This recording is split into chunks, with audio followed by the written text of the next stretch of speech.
Alright, so good day everybody, and welcome back to the channel. So I know y'all ain't seen me do a video in this setting for a minute, but I just really wanted to come on here and talk to y'all about, you know, some stuff that like been heavy on my brain. Alright, and the reason why this information be heavy on my brain is because like I just, every time I come out of my my power hour or whatever, you know what I'm saying, like as soon as I'm done meditating, it'd be like so much stuff that I want to say, but I don't get on here and say because I be trying to make sure that like it's truly from a divine source and not just like how I'm feeling for the moment, you know what I'm saying? So I gotta give it time to process. And so what I wanted to talk about was you know, your spiritual diet. And when I talk about your spiritual diet, I'm talking about like all of the stuff that you are allowing into your spirit, that you allowing into your space, the people that you are allowing to influence your spiritual journey and all that. And the reason why like it's so important for us to talk about during this time, because like what I noticed that like since the pandemic started, like it's been a lot of us that's been out here doing this work for some years now, you know what I'm saying? I ain't trying to put nobody down. And I ain't trying to say that one spiritualist is better than another spiritualist or anything like that. So I don't want y'all to take that out of context. But what I'm saying is like since the pandemic, I've noticed that spirituality has become popular. And I'm very grateful that spirituality has become popular, because I want everybody to be awakened and be enlightened and all of that good stuff. You know what I'm saying? I see a lot of rappers that's rocking crystals and they're talking spiritual and they're beginning to gradually understand spirituality and mysticism and all that good stuff, you know. And that's cool because I love it, you know. But I just want to make sure that you guys are like really doing your due diligence and making sure that like the information that you are feeding your soul is coming from a true source. You know what I'm saying? And the reason why I say that is because along this journey, what I've come to realize is that there are a lot of people that will show you one side of themselves, and then once you get to know this person, they show you a completely different side of themselves, and which is why you need to keep your spiritual hygiene up so that you could be able to discern when somebody ain't being real, right? And so I've noticed that, and I like to call those people the representative. And the reason why I like to call those people the representative is because though the representative is the person that you initially meet when you encounter somebody, because everybody always put on their best selves, because you remember the saying that says like first impressions are lasting impressions, right? And so everybody have the idea in their head, so they want to put on their best face when they initially meet you, right? And so when they put on these faces, you know what I'm saying, they say all the right things, they say all the right affirmations, they say all the goddesses and all that terminology and all that good stuff, and that's great. Like that's good. That's good that you're transforming your way of communicating so that you can manifest things differently, right? But to me, like, I become very alert when I start hearing too many of those things, because I feel like that with this journey, like, just be your natural organic self. So like that's when my antennas go up, like I'm hearing too much of these things, so like let me check, let me, you know what I'm saying, let me scope this person out, you know. And then as time go on, you start to see that person gradually reveals who they really are to you, because that wasn't their authentic self. And then you start to notice that, dang, I don't even like this person that I was dealing with on this spiritual tip, because now this person ain't who they said they was. And you like the person that you thought that they were. You see what I'm saying? And so one thing I always say is that an agent will always expose themselves. It does not matter. They could be the best agent too. They could be the best, you know, they can have on their best facade, and then like maybe a year later or 2 years later, or some even quicker, like I give it 90 days. 90 days, I'm about to figure out your whole self, right? And after that 90 days, some can hold on. I think there are some that can hold on for a year, but they can't hold on for too long. They can't hold on past for too long, right? And so you begin to see who they really are. You begin to notice the things that they doing. And so that's why you have to be cautious of who you getting your information from and what you feed in your soul. All right, because I see a lot of times, like, you know, people love like the glitz and the glams and the gimmicks and the this and the that, you know, and that is the stuff, that entertaining stuff attracts you to that information, and that's cool. But like, you gotta look at, like, if when you're feeding this information to your soul, like, are you being nourished? It's kind of like when you eating food. All right, when you are eating unhealthy, your body tells you that it's unhealthy. It starts to reflect in your life that, okay, what I'm eating is not agreeing with my body, right? And so it's the same thing with spirituality.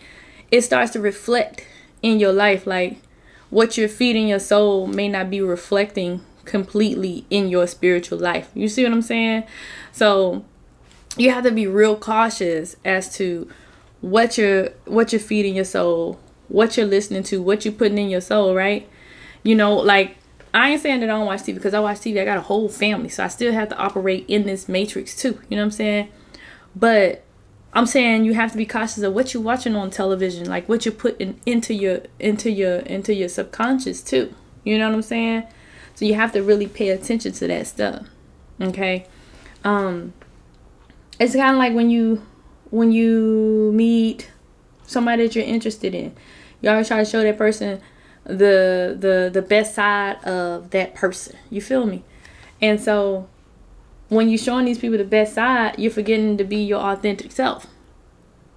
You know, you're forgetting to be your authentic self. I like to tell a story about, like, when I met my husband. Like, initially, like, I was doing things that was outside of my character. I was wearing heels. I was wearing these long weaves. I lashes out to here. I love my lashes still, though, y'all, because I still put my lashes on every now and again. But I was doing all this stuff, and all this stuff was not me. And then one day my husband was like, yo, you know what I'm saying? He was like, I like heels, but, like, I don't like them like that. Like, I prefer you in tennis shoes and things like that. And I was so happy because my knees were hurting because I'm wearing these heels, and I'm wearing these heels to impress him, and he don't even like the heels. You know what I'm saying? So that's how you gotta look at things. Like, even when you're maneuvering, like, are you being your authentic self? Are you being true to whatever it is that you really desire? All right. You know, sometimes we listen to information just because we cool with the person, you know. Other times we listen to information because other people are doing it. When it comes to this right here, this really got to be something that, like, resonates with you. All right. It got to be something that is specific to your situation.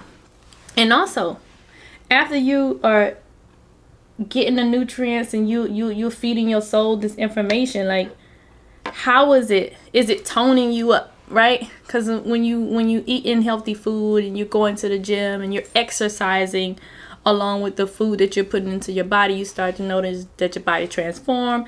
You're changing. Things are changing around you. Like, when people look at you, they're like, oh, girl, oh, boy, you lost weight, right? So how is it reflected in your life? Or people's like, dang, I don't know what it is about you, but you are different. And if you get in comments like that, like, I don't know what it is about you, but you glowing. I don't know what it is about you, you different than the spiritual food that you are eating. The spiritual food that you feed in your soul is good for your soul, right? And then if it's people saying like, oh, you're supposed to be all spiritual, but you getting worse. Oh, I don't know what's going on with you. I don't know what this energy is. I don't know why you start hearing things like that. Then maybe the food that you're feeding yourself is not enough nourishment for you, because some people require more, you know, like a person that's like a like a ascended master and all this stuff. Like, I don't even know, like like somebody that been doing yogi for like 20 years, 30 years, and I only been doing yogi for like a year, right?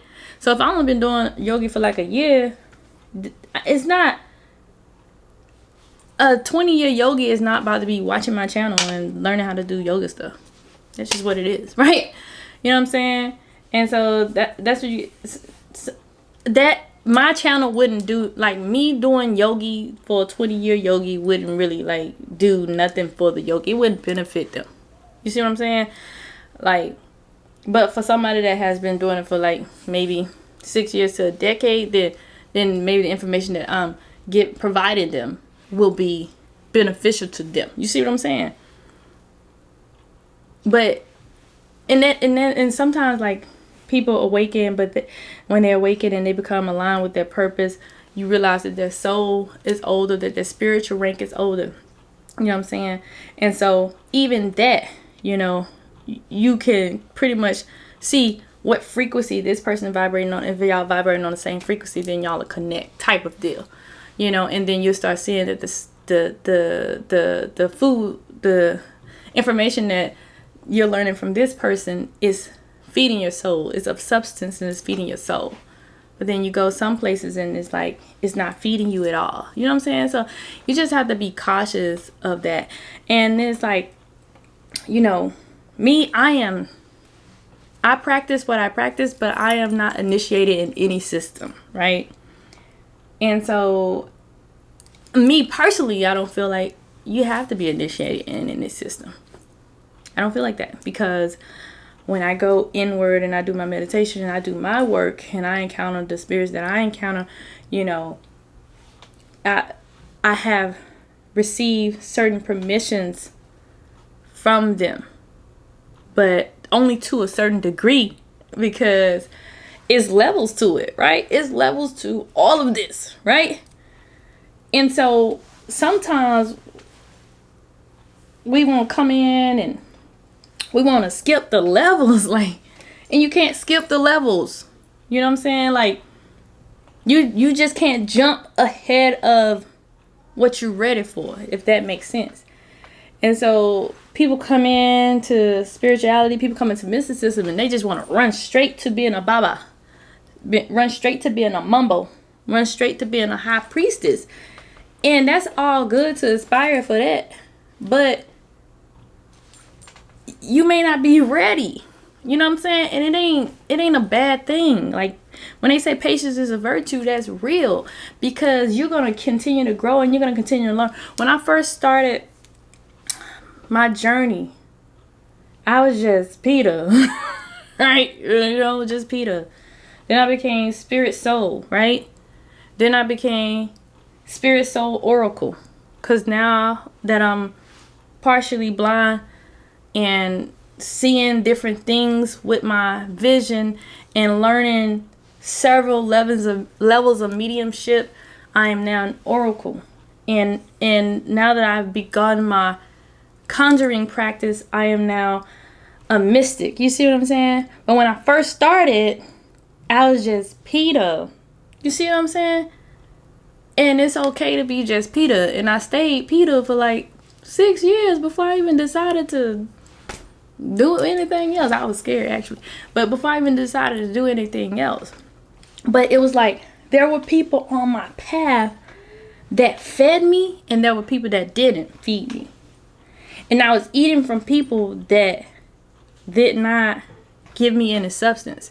And so I began to learn through certain levels of mentorship, like, okay, now I'm at this level. Now it's time for me to move on. And there are some people that try to keep you at that level, and you got to be cautious of that. Oh, I just saw a face. And you got to be cautious of that. You know what I'm saying? You got to feel that energy out, because there are some people that you'll get to work with, and they don't want you to ascend to the next level of development. And I honestly, I only ran into one person like that. I only ran into one person like that, and I give thanks that me and a friend of mine was able to see that early on. Shout out to shock therapy. We was able to see that early on, and we was able to cut that at the head. You see what I'm saying? And so, but your mentor should always want you to level up. You know what I'm saying? And so that's pretty much it. You know, like, I just want to make sure that you guys are aligned with the right person. You guys are eating the right foods. You guys are feeding your soul the right things. Like, and then also on this path, you got to make room for this path. Like, this ain't like, no, I'm going to just do this stuff real quick and then I'm going to jump over here. No. It is not a game, because what I've also learned on this path is that you could go and you can get involved. You can get involved in some things, and people send like things your way, and you ain't even prepared for it, right? Like, I can't say all of it because I just can't disclose all of it. Like, you're gonna have to get there to see what I'm talking about. But I can say that there are gonna be spiritual attacks that your soul has to be ready for, that you gotta be ready for, right? There are going to be other covens, if I can say that, sending attacks on you to scare you, and you gotta be ready for that. I ain't even a part of no coven, but I had some covens attack me. Like, just because they knew that power, they came for me. You see what I'm saying? You're just gonna have a lot of unexpected things, that you need the right mentor, and you need the right people and guides and things in your corner, and you need to be able to identify what's real and what's ain't. Because I was reading this one article where it was talking about this kid was playing around with Papa Legba, right? But she wasn't really playing around with Papa Legba. She probably thought she was. I really don't even think that's a true story. I really think that that's just a scare tactic to try to like scare us away from our natural stuff, right? But I just feel like but I'm gonna use this as an example. So the saying that she tried to work with a deity that she didn't have permission to work with, and then the next day she had like a anxiety attack or something and passed away, right? And so sometimes energies aren't even dark, they're just so heavy, and you're just not prepared for the energy, and it could take you out. So it's not necessarily that it's a horrible energy, right? But if you don't have the right permissions and you don't have the right skill set, right, then some energies are so strong they'll just take you out. That's like when these energies, like once you start coming into this cosmic energy and you start realizing that retrograde is here, and then 8-8, all these different portals and stuff, and you start absorbing all this information, you feel like you have an anxiety attack and you have to go out there and ground. It's like that. It's like having this computer right here, and if I put too much on this computer gonna overload and it's gonna crash. And the same thing for your computer, right? The same thing for this system that you have, that you're operating in, right? So you have to make sure that you're prepared. Make sure that you have enough RAM, enough gigabytes, to take in all of this stuff, because it's not a game out here, y'all. Like these spiritual streets ain't no game. And that's why you have to have someone seasoned to help guide you, so that you don't, and some people, y'all don't need guides. Y'all just need y'all spirit team. But there are some of us that come in here that don't know the connection with our ancestors. And so we have to have somebody to guide us, to help us find our ancestors, because like I'm not really close with my family, so I had to learn my ancestors as I went. Like I hollered at my auntie, I found my auntie, cousins and things like that, and I had to make those connections and then began to work with my ancestors. But I had to honor I felt like it was a need in my spirit to honor my ancestors first, and then they would open the gate for everybody else, and they would guide me through everything else. You see what I'm saying? But you don't even have to do all that. But I think that's just a sign of respect. You deal with your ancestors, and then boom, And so, yeah, that's what you got to do. You just got to be able to discern who you're dealing with, what you're dealing with. And if you can afford a mentor, get a mentor that's going to really, be there for your greater good. Be there for the benefit of you and the benefit of your involvement, and be there for your mental health. Because there's some things that's going to happen, and you're not going to understand why it's happening. You know what I'm saying? Like, there are going to be some energies that you're going to come into, and you're not going to understand how to block that energy out. You see what I'm saying? So that I think that's summing up, Spirit. I hope I did a good job, like, because I'm just really trying to get this thing together. You know what I'm saying? And like, y'all, this thing is serious. So just like how you wouldn't check this out. You wouldn't go to a person that's practicing medicine but only have their bachelor's degree to give you brain surgery now with you, right? So if you wouldn't go to them to get brain surgery, you would rather go to a doctor to get your brain surgery, right? And then not just any doctor. You don't want the doctor that barely passed pre-med. You want the real doctor. You want a doctor that, has great surgical skills and has little to no casualties, right? That's the doctor you want. But you don't want the person that been doing magic for 2 days to teach you magic. You don't want the person that has no experience with the ancestors whatsoever to teach you how to do ancestral meditation, aligning with your ancestors, how to build an ancestral altar. You don't want those people just 2 days, come on now, you don't want the people that have not cleaned up aligned themselves or aligned them chakras to read over you or do Reiki on you. You don't want those people doing it, because it's those are energies that you're inviting into your space, y'all. You know what I'm saying? And then later on I'll do something on energies, because if I start even going down the road of energies and how you receiving all these different energies, and that's even deeper. Because you dealing with this energy, that energy, and then whatever energies that they came into contact with that day, and then whatever energies, and then you got people out here that don't even know how to ground and protect. You got people out here that don't even know how to close portals. You know what I'm saying? And so this is what you have to be mindful of. And I'm saying, you know what I'm saying? I'm like, because that's my word. That's my word. And I'm just being so open and honest as I can about this situation, y'all. But I appreciate y'all for tuning in. I love y'all, and peace.